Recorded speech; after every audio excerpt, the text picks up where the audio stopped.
Good morning. This is a great book called Flat Stanley and His Adventures.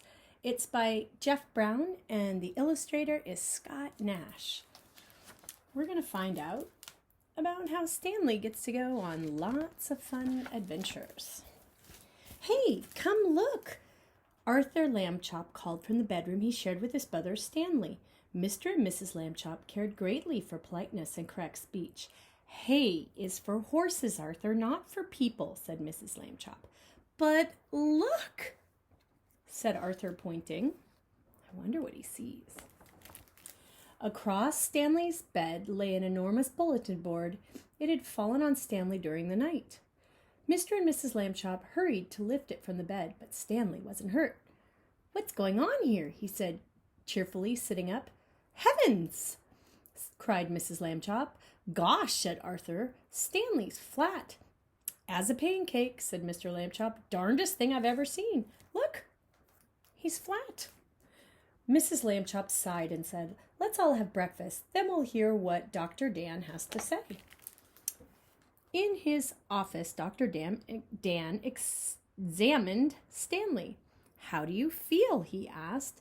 I feel sort of tickly after I got up, Stanley said, but I feel fine now. Well, that's mostly how it is with these cases, said Dr. Dan. The nurses took Stanley's measurement.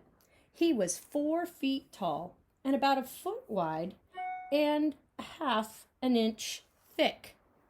Half an inch. Tiny little bit. Being flat could be fun. Stanley enjoyed going in and out of rooms by sliding through the crack at the bottom of the door. Arthur tried it too, but he just got his head banged. Being flat could also be exciting. During the holidays, Stanley was invited to visit his friend Thomas in California. Mrs. Lambchop brought home an enormous brown paper envelope and said, Stanley, try this one for size. The envelope fit Stanley perfectly, and the next morning his parents slid him into it along with an egg salad sandwich and mailed him from the box on the corner. Oh my goodness, they're mailing Flat Stanley. Stanley had a fine time in California. Oh, look what he did. He got to go in the car, and he went surfing, and he had ice cream, and he went sunbathing at the beach. Thomas's family returned him in a beautiful white envelope they had made themselves. They marked it airmail and wrote valuable and this side up on both sides.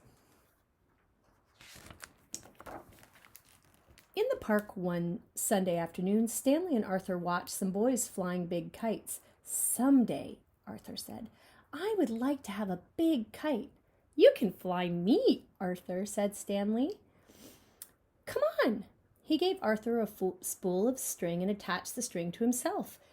Then he ran across the grass to catch the wind. Up, up, up went Stanley. Arthur let out all the string and Stanley soared high above the trees. Everyone stood there to watch. Look how big the Stanley kite is.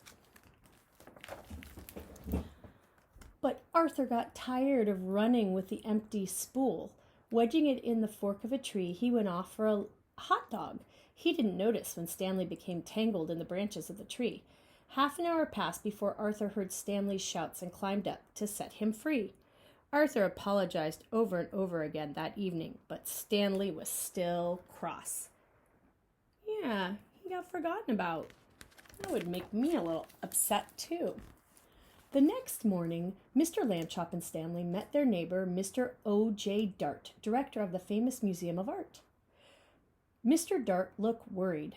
Another valuable painting was stolen from the famous museum last night, he told Stanley and his father. The police suspect a game of sneaky thieves.